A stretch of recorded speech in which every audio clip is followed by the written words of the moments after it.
Good afternoon, everyone, and welcome to this series of educational meetings about gender equality in the workforce. My name is Helga, and I will be hosting today. Good to see so many of you here with us. So presenting, hi Maria, we just had the meeting before, and just so everyone knows, I am recording this session, so you should be able to get to it. If you want to listen to everything again or listen to specific parts, then they will be available on the Icelandic Women's Rights Association's YouTube channel after today.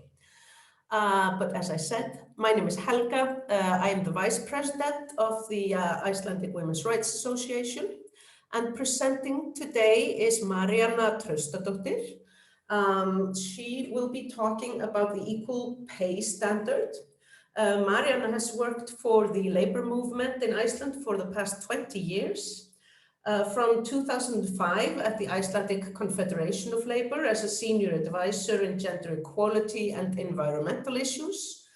And she represented the labour movement in the committee which created the equal pay standard. So Maríanna, the floor is yours. Thank you. Thank you, and good afternoon, everybody. As has been stated, as Helga said, I worked for the labour movement in Iceland for the past 20 years. I've recently retired, and I'm now enjoying this new phase in my life.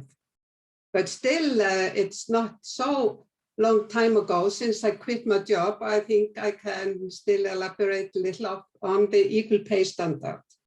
And so in my presentation, I will elaborate more on why and how we came to this point regarding the equal pay standard. That is, that in 2018, a legislation passed mandating employers, both in the public and private sector, that they had to pass an equal pay certification from proper authorities that they are offering equal pay for work of equal value by implementing the equal pay standards according to its demands. I will not dwell on technical details in my presentation, but of course I will mention some, because among many things I have learned over the time, it is vital to look back and put in context the milestones that we have accomplished in our battle for equality with the situation as it is today, to understand how we got to this point that we are today. And now I'm going to share my presentation with you.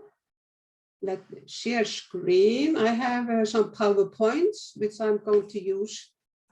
And I think I will just take questions and answer them after the presentation. Okay. Here we go. Sure. So everybody sees my presentation. Yes, we can see. Thank you. Thank you. Well, this is a short overview. The World Economic Forum reports, which is published every year, has stated that, as assessed by its methods, that Iceland is the world leader in gender equality for the past 11 years. The strength lies in political power, education, and health. The weakness is the labor market, both in regards to the gender pay gap and women's lack of economic power.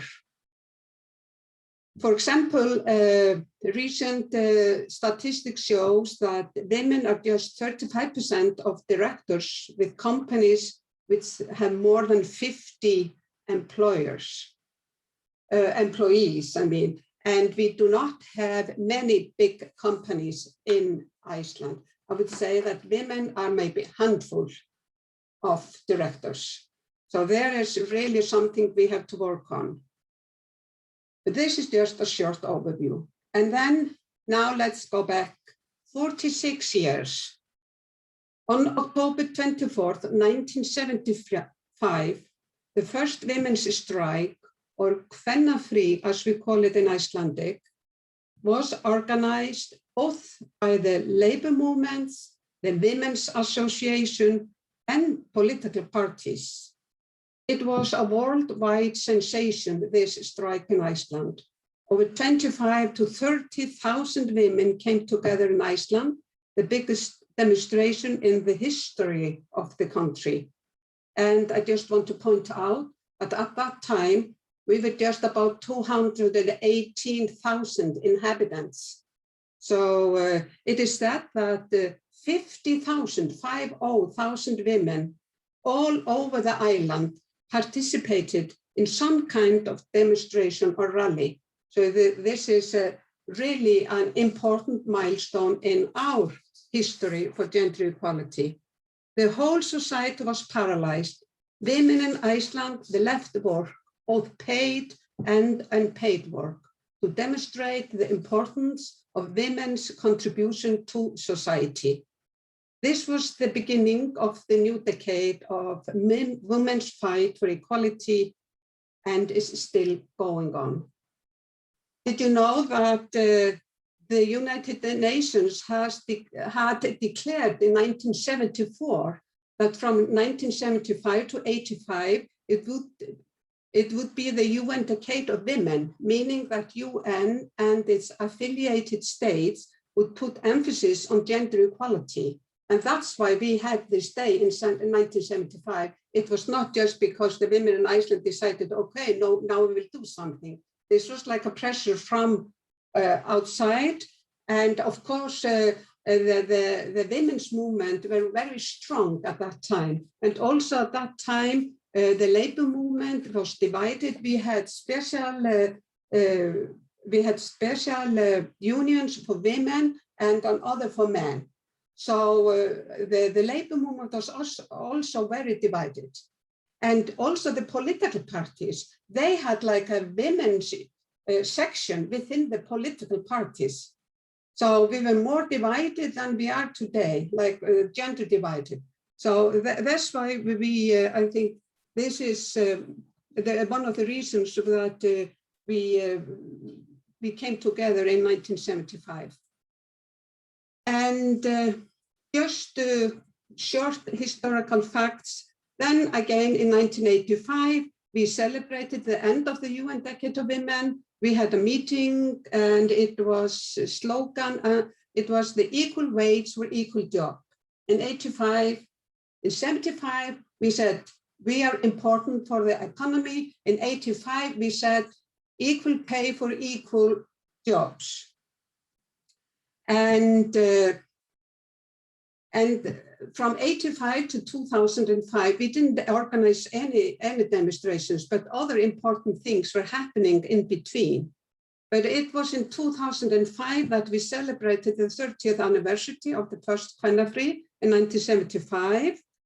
And it was in 2005 that we first calculated the time when the women had done their share of work according to the difference in average pay between men and women. We used the time phrase like working from 9 to 5 and the average pay. And at that time in 2005, we left our work 8 minutes past 2 o'clock in the afternoon.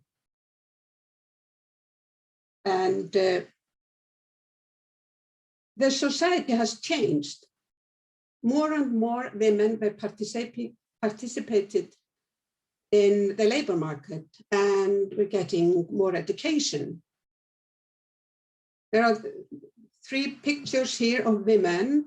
Vigdís Finnbogadóttir, I put, this is a design, this is like a color book that was published last year for young children to get to know Vigdís, because now we have generations that don't know who she was, but she is so important to our history that we want her child and grandchild to know who this fantastic woman was.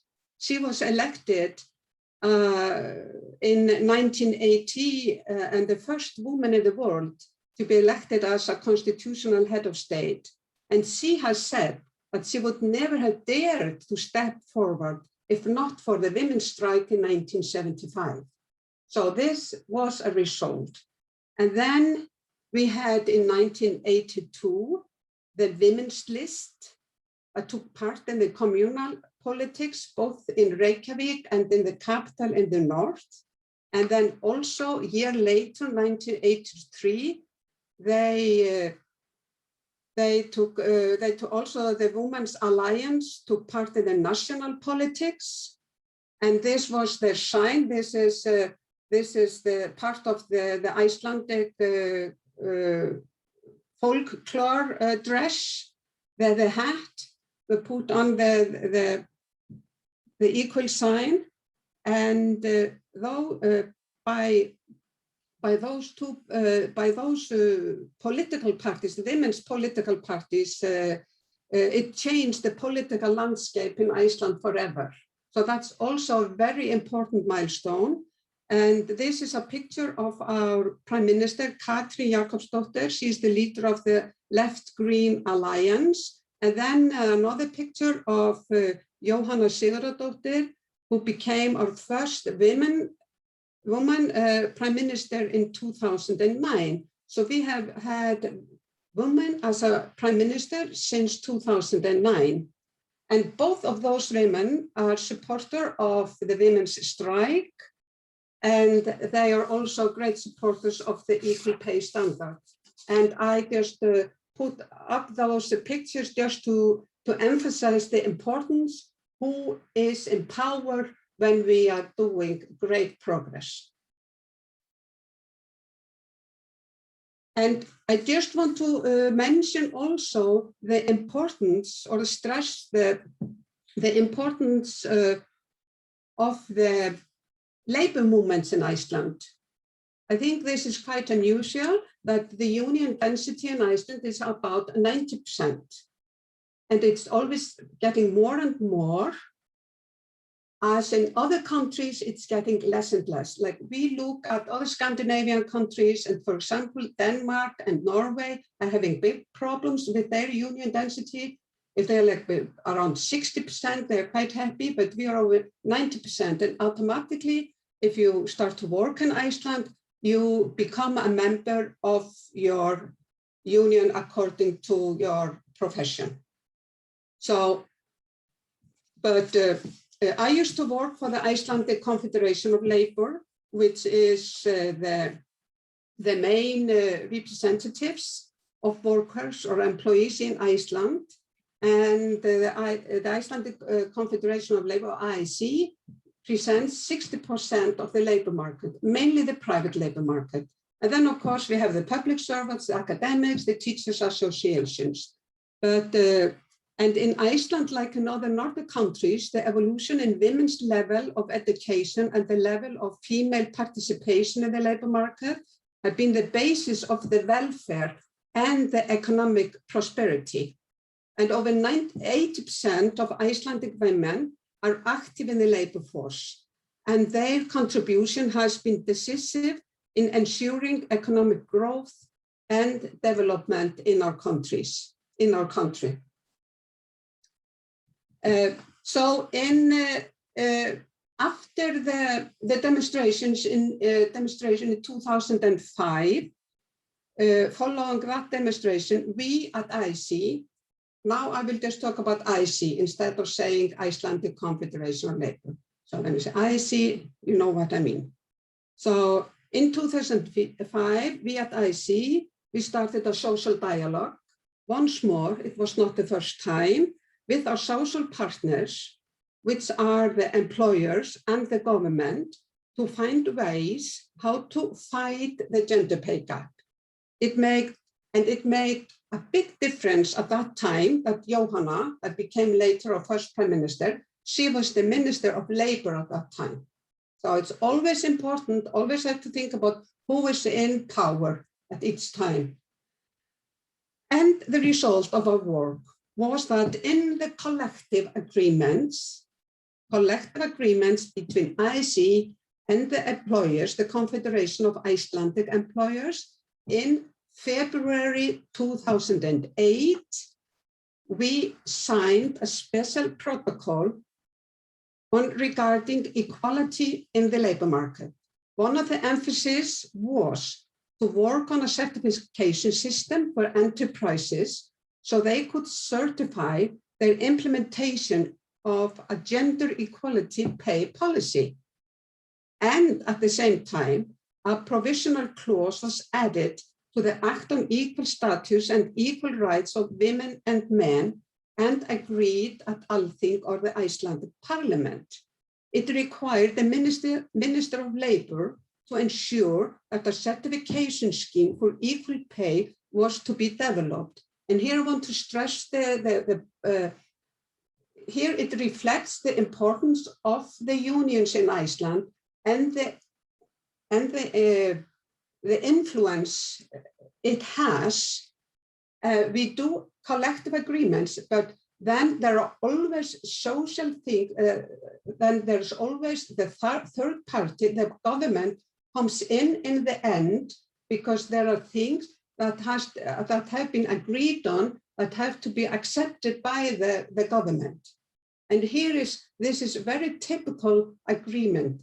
So this is what we call tripartite agreement. And this is, if we would not have come to this agreement at this time, this equal pay standard or equal pay certification would never be.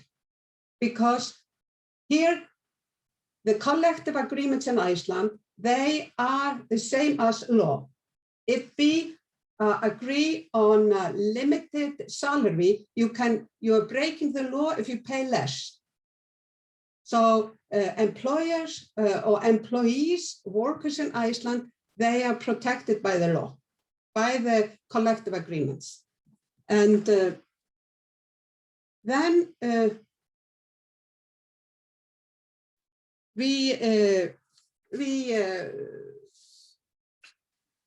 after this, we started to work according to the agreement.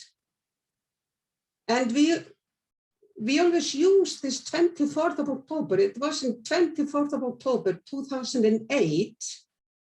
And if some of you might remember that it was in early October 2008 when the banks collapsed in Iceland. We had financial collapse, but we decided we would continue to work on this according to this agreement. And so we made this special agreement, and we decided, okay, we have done this tripartite agreement. We need somebody that is independent to do the work. So we got the Icelandic standard, which is an independent governmental, half private organization that does all the standards, follow up the standards in Iceland and makes new standards if they need to, or adapt standards to the Icelandic environment. So we got them to work with us. And we also decided at that time that we would do this equal pay standard according to international standards. They would be built up, and we would do all the procedures and the work according to the rules and regulations of international standards. And so we had to establish a technical committee. And what is a technical committee? Technical committee, according to standards, you put out an advertisement, and everybody that is interested, you can even be an individual, you are interested, you can take a place in this technical committee. Scholars, private enterprises,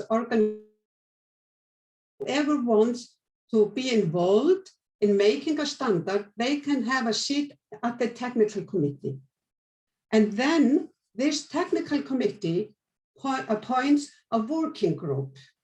And in our case, regarding the equal pay standard, the working group, in the work, there were just those that were paid for the standard or were the owner, if you can say so, mean the workers, the employers, and the government.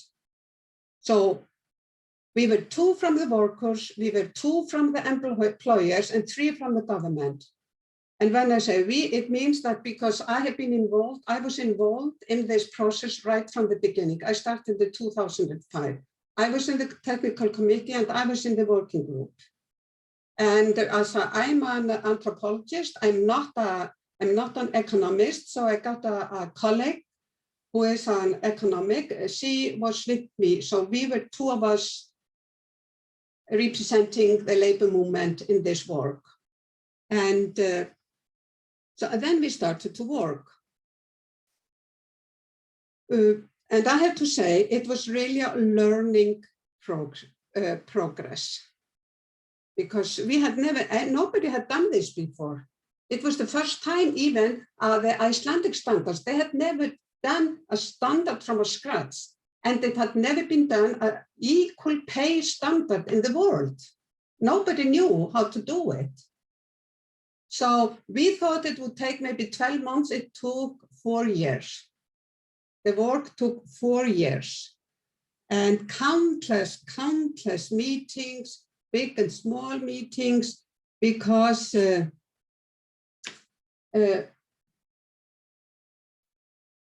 like I said, I'm not going into too detailed technical details of the equal pay standard, but the idea was to create a system that could confirm that women and men working for the same employer would be paid equal wages and would enjoy equal terms of employment for the same job or job of equal value.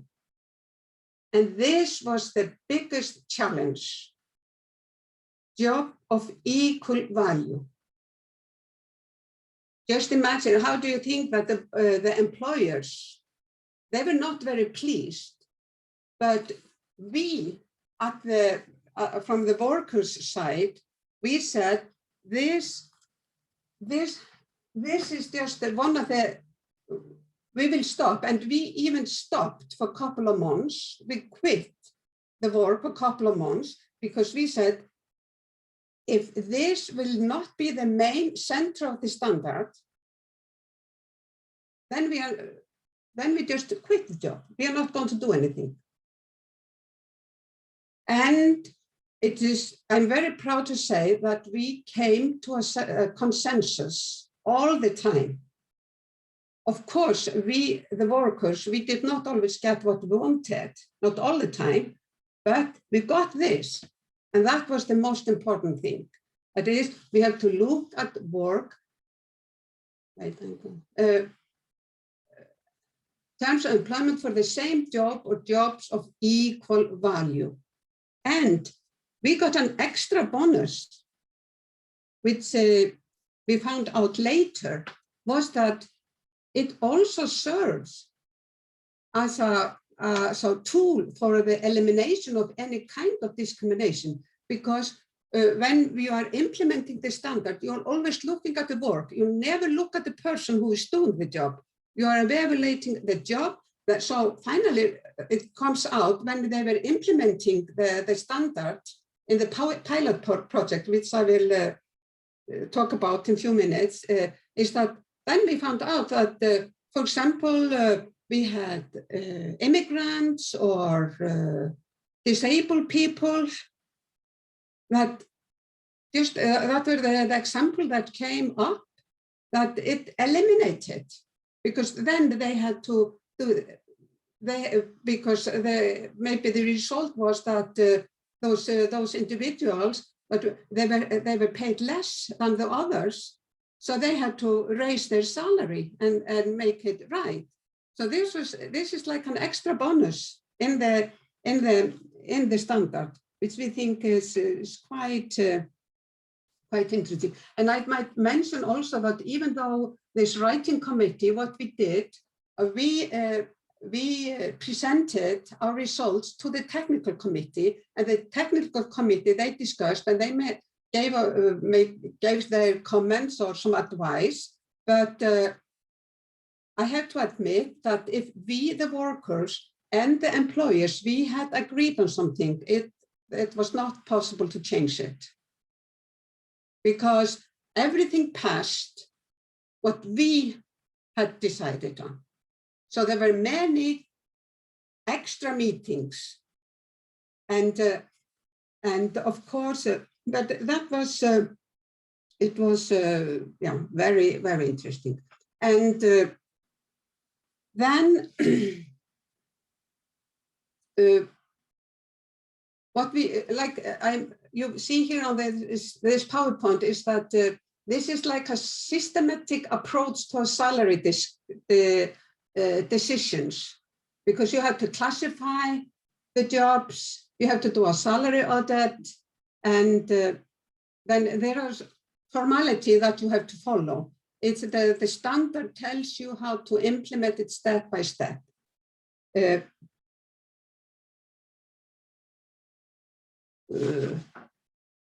Yes.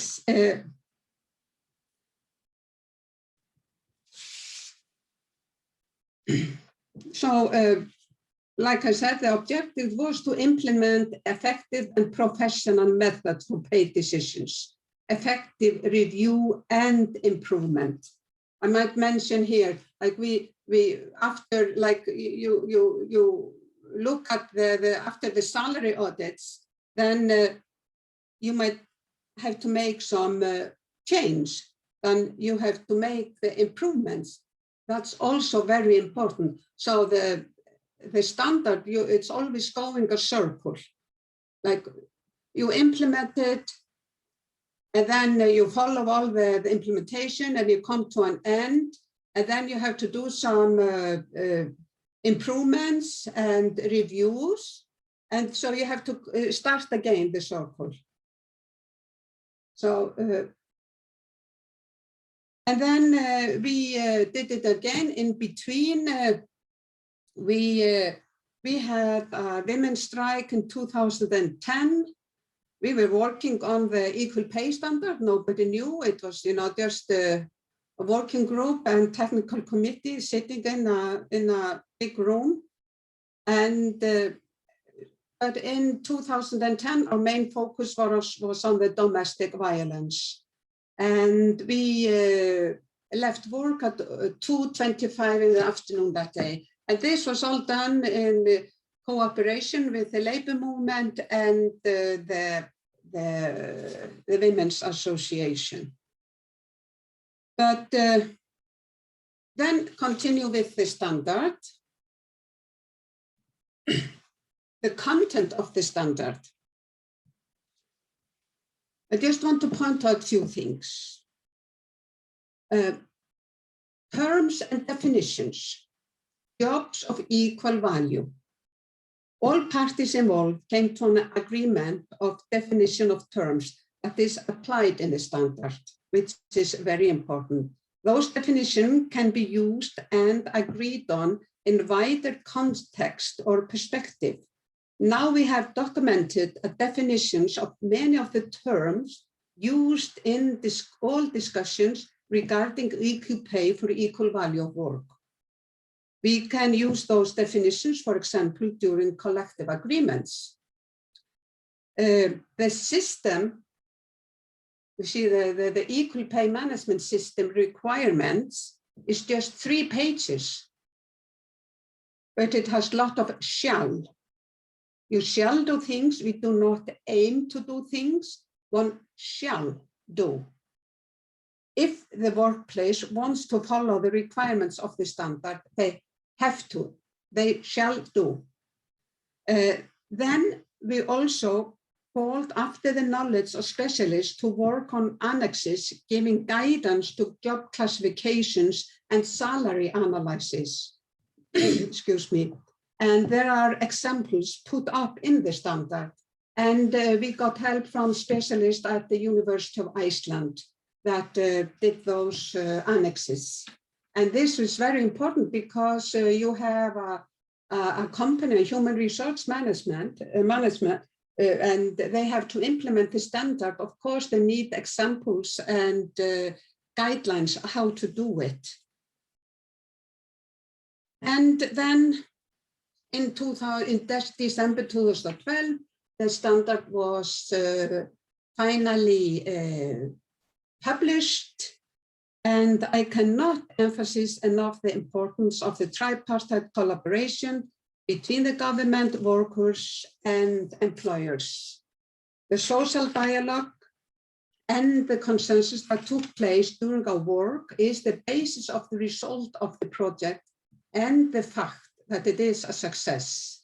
But now the standard was ready to be used, and was our work then coming to an end? We had been working very closely, those three parties plus other representatives from different groups, and we wanted to continue our work together. So it was decided a plan of action on gender equality regarding wages produced by the government and the social partners was unveiled in 2012 on the 24th of October. It set forth projects that were intended to promote greater wage equality. On the same occasion, an action group on equal pay was appointed to supervise the measures set out in the action plan. And one of the tasks of the action group was to conduct a pilot project to implement the equal pay standard. This was something that had never been done before, and we needed to run a pilot project to see if the standard worked. Could companies or institutions implement it? Were there requirements to restrict it? Were there instructions and guidelines and the annexes that we had made clear enough? There were many questions that needed an answer. And we got a special project manager located at the Ministry of Welfare, and also 2 specialists to work on implementation of the equal pay standard. And I mention this also because it's very important. If you do an action plan, it doesn't hold the water if you don't have the financial support to follow up on the actions and the manpower to do it. And that we had in 2012, and we had this group was working until 2018, until the standard became law. And that's also very important to bear in mind.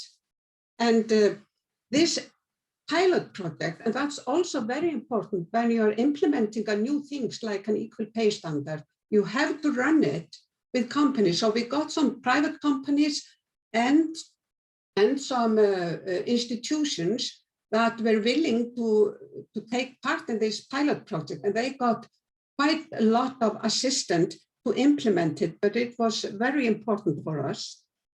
And it was an extremely extensive project calling for the collaboration of all actors in the labor market, and has consisted of supporting and guiding employers in the work of implementing the standard. A toolbox was created as during the course of the pilot project, there were collaborate knowledge sharing on how best to implement the standard and tackling common problems. The toolbox consists, for example, of checklists and Excel spreadsheet model for job classification. A website has been set up in order to make these all easily accessible. And then also we had to work on regulation for accreditations agency. And that was a big, big challenge. And I also took part in that one on behalf of IC. And we did a regulation that was worked on in 2014. It took also more than a year to do that regulation, where it was defined and the criteria set up in the accreditation agency who would certify the standard and what they had to fulfill to be able to certify equal pay standard, because we had accreditations agency in forehand, but they had never certified equal pay standard. Mainly they are certifying technical things, but equal pay, it's both technical, but it's also, you have to have, it's also like a cultural thing. So you have to have knowledge of gender equality, and you have to have knowledge of collective agreements, different collective agreements, if it's the public or the private sector. So there are so many new things that the specialists within the accreditation agency, they have to know and they have to fulfill. So we have to make the criteria, what we wanted them to know, so they would be able to certify the equal pay standard, because it's not enough just to implement the standard. It's more important that those that are checking if it's done right, that they know what to look for. And that is very, very important. And we had made the standard. That was in 2016. We had run the pilot project, and what next? Because the standard was voluntary for companies. So there were not many companies standing in line wanting to implement the standard. So in October 2016, we had national elections. Normally, we do not have elections in late autumn, but due to some political scandal called the Panama Papers, suddenly there were elections in Iceland. Here reflects very clearly the good cooperation between the labor movement and the Women's Association.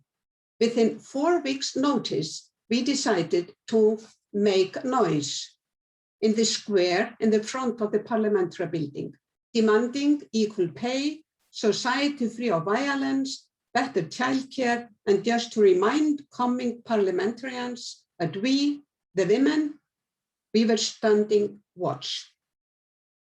The elections were scheduled on October 28, so we had our demonstration in October 24th, the Women's Day. This was the first time we used social media to promote and get in contact with all sexes to come and make noise. At that time, we left work at 2:38. It was not just important to have demonstrations in the capital, we needed women all over the country to participate, and it was a big success. The result, as in the following year, the Minister of Labour presented a bill at the Parliament to make the equal pay certification a law. A legislation was passed mandating companies and institutions in Iceland with 25 or more employees to pass an equal pay certification that they offer equal pay for work of equal value. The certification is based on the equal pay standard. And then 2018, we did it again. It was a big rally in central Reykjavik in the square in front of the Premier Minister office. Thousands of women came. Our slogan that year was to follow up the Me Too stories and show our support and making noise that this had to stop. We walked out of work at 5 to 3, and our slogan was, do not change women, change the world. And here we have the former Prime Minister, Johanna. She was our main speaker in 2018 at this big rally. And the Prime Minister Katrin, she shut down, shut her office, and she came out to demonstrate and show her support.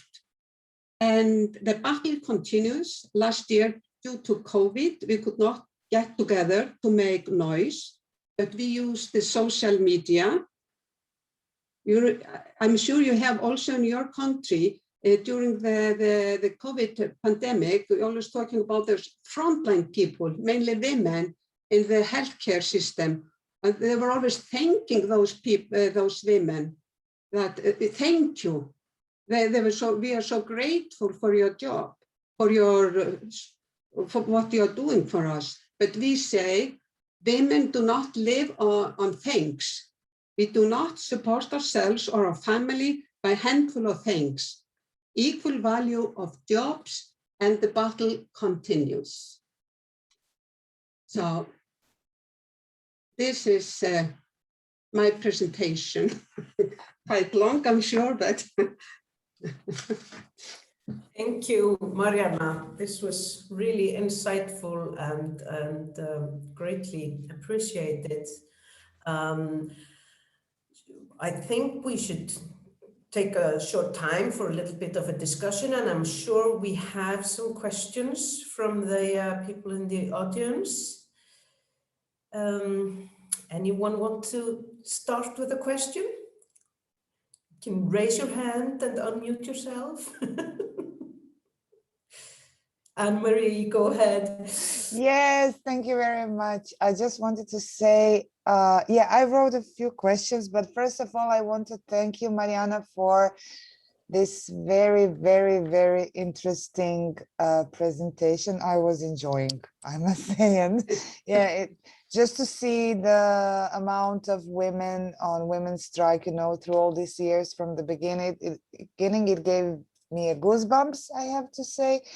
And one more time, it convinced me that this type of work is, I mean, essential. What is essential is this collaboration, you know, because of the union, so representative of the workers, women's organization, also women in politics. And this is something that here in Croatia, because my organization CESI, we are working on this issue. That's why we also wanted to hear more about it, an equal pay standard. But for ages, we are talking, it seems like for ages, we are talking about this essential collaboration of union and with others, you know, and it's very, very, I don't know why, it's so hard to actually get involved, you know, people from union on this simple, so simple to understand, you know, we have to be equally paid. What is so hard to understand, you know? It's the matter of decent work, decent pay, as you say. It's true, exactly. The women now in COVID working in health and education system, social care, yeah, we are clapping them, but that's all, you know. But just to be recognized, this gender equality in the labor market through equal pay, decent work, it's so hard to, it's really hard to get unions involved in it. So just to illustrate, maybe it will be interesting for you, we did as organization an ombudsperson for gender equality in Croatia, was the coordinator of the European project we were involved in. I can send in the chat some information about it. And only union who is actually willing to do the work on this issue is union of persons in retirement, because they connected also with equal pensions, you know, which is also very important. So we made research, I mean, not us, but also Partners Institute for Social Science, made a research and some publications made, I will send it. But it's very, very hard to, and when I see it like this, you know, and when you presented your work and involvement from the first day, you can see how much time, energy, and people and personal involvement of the people working on it, it needs. It's amazing. That's, you know, from, so thank you very much. Maybe I have some more questions, but I will let others if there are. I just wanted to share this. Yeah. Thank Yeah. you, Maria. Yeah.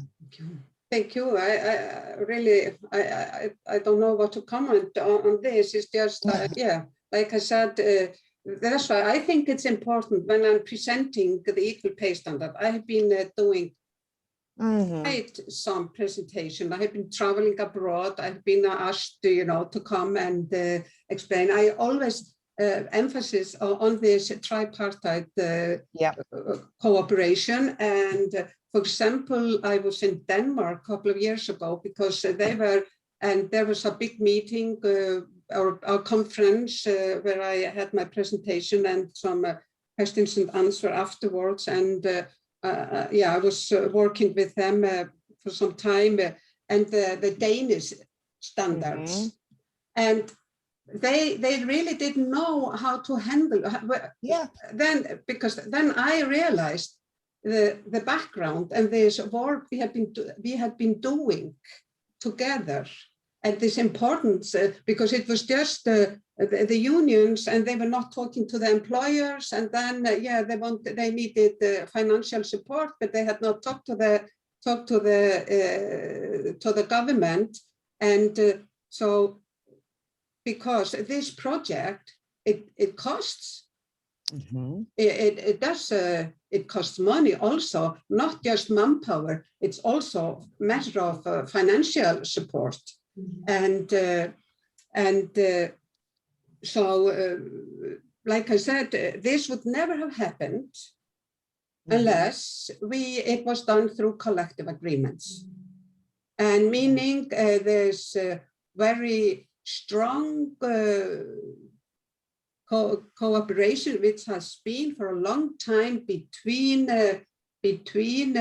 employers and workers. And for example, it has reflected quite clearly since we had all those migrant workers or immigrants that come to settle in Iceland. They come, for example, from all the East European countries where the union represents the government. It's so I remember, because like when I started to work for the unions, which was in 2000, and like I mentioned, I'm an anthropologist, and I was for a couple of years I was working for the workers' union. So I was traveling in workplaces, talking to labor, presenting what we did for them, what we can do for them, and they were afraid of us, because they were not used to that. The unions, okay, you're a member of a union and you get all this privilege. You can get you get help. You get we have, because that's how we work. So I think today most of the migrant workers or the immigrants that come to Iceland, because now the society, the groups are much bigger, and so now they know about they know more about their rights. It did take some time, but I remember in the beginning, unions, that was something that you didn't touch. Yeah, that was something, it's not for us. So in a way, we Icelanders, we have this, this is different. And now, and I think I'm just going to talk freely because I'm not working anymore. I'm retired, so I have this freedom of speech today, and it's reflected that just after I retired, there was an election in my union, and I have never liked the leader of my union, so I was helping and I was writing in the newspaper against him. So I have this freedom. So my impression after all this time with the unions and the experience I have is I'm a little bit afraid of the new leadership within the unions. They do not like the employers. They don't want the dialogue with the employers, which can reflect in this drift between those two social partners, which has already reflected in one big case here. There's a new airline company, Icelandic, and they don't want to make a collective agreements with local unions. They're making their own, like we call it yellow unions. This is something quite new in Iceland. This has never happened, and it makes me scared. And this company is never going to use the equal pay standard. So we have freedom, and what we have within in our fight for gender equality, it's so fragile. We always have to take a good care of it, and we have to continue. We can never stop. We can never say, oh, now it's so good. Oh yes, we are on the top of some list. That has nothing to, it doesn't mean anything if we don't always keep going. But like I say, what is happening now within the trade union, especially within ISE, this is me speaking freely. That's my personal opinion, but I know it's opinion of many others. Yeah, but so what happened with the equal pay standard? I'm worried. Even though it's law, we have to see. Yeah, exactly, Maríanna. This is something that we've also been seeing, that there doesn't seem to be any enforcement of the equal pay standard, at least not, to the degree that we would want to see.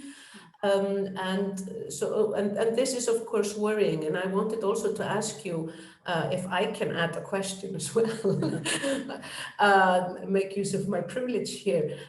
What do you think would be the necessary next steps in the, for the equal pay standard to, to establish it, to make sure that to make sure it's not as fragile as it seems to be at the moment? What would be the logical next steps for the labor unions and the governments and the workers to take?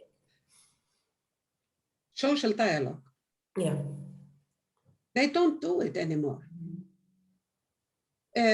Like this action group on equal pay that I mentioned, that was established in 2012 until 2018. And I tried until the end to have it re-established, but because we need a common ground to talk together, and we need the Women's Association in there also. Not just, we need the workers, the employers, and of course the government should be organized by the government or the Ministry of Labor, or the Ministry of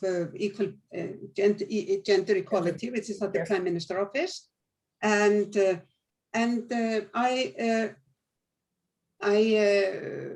then in that group should also be like from the NGOs, women's, and I have talked to the Prime Minister about it.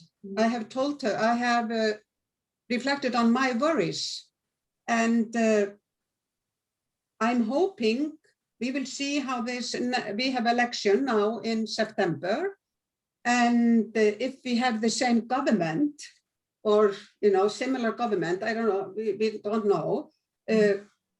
I know what I will do with my influence, with the influence I have. I will press, and we could do it through. I'm a member of the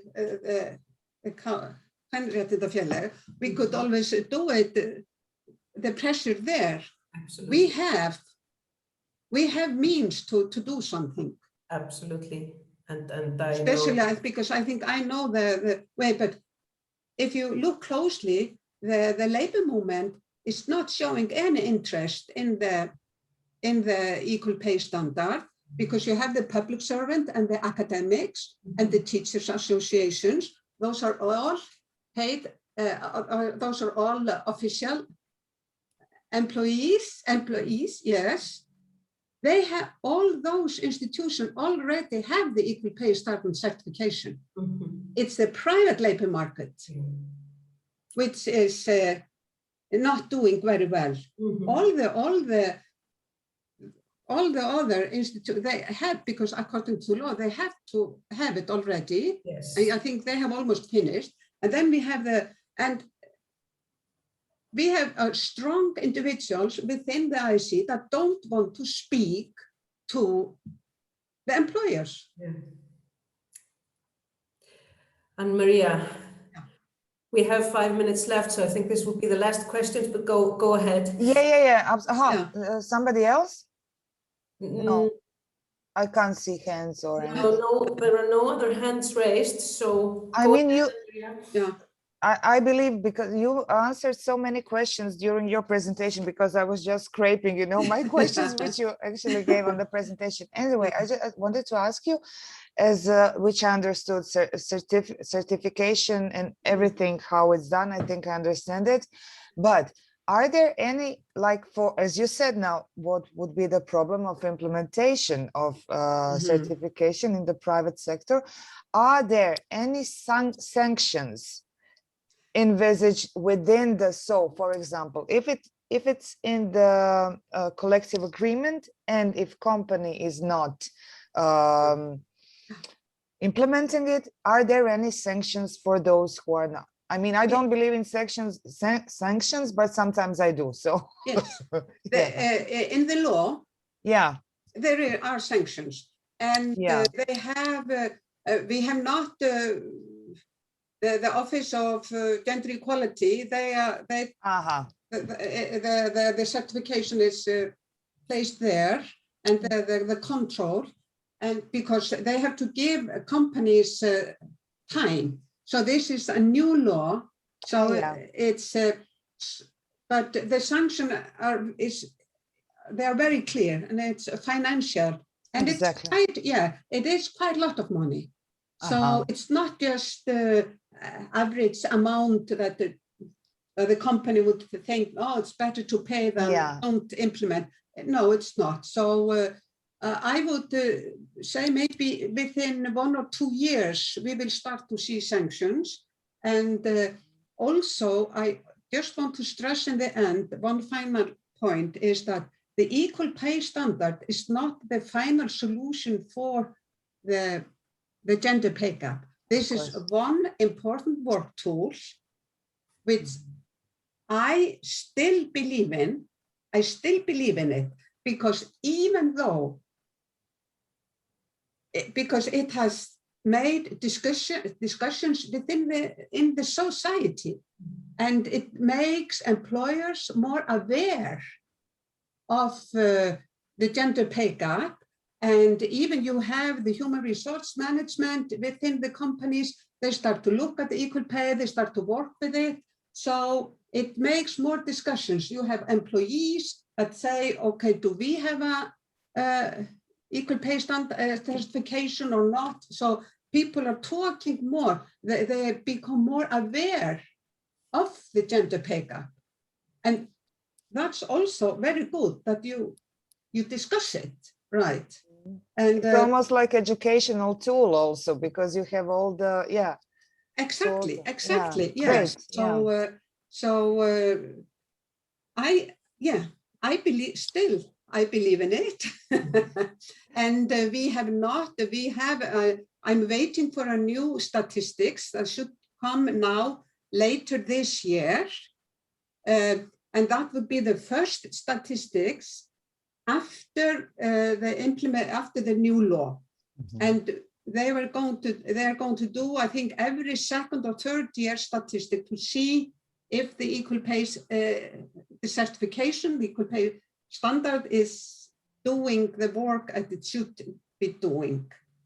And so still we cannot say if it's working as it should. Of course, it takes time.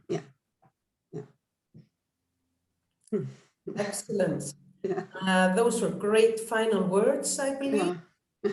So, and it will be very interesting to see how this will develop and how other countries can maybe leverage on the work that has been done here in Iceland. And hopefully this will be something, you know, that our children will see as a standard all over the world. Fingers crossed for that. Yes. But thank you all. This was, thank you, Maríanna. Thank you for You're welcome. talk. And thank you all for participating and the great questions. So I bid you adieu. Thank you all. Thank you. Thank you very much. Bye-bye. Bye. Thank you. Bye. The other, oh yeah.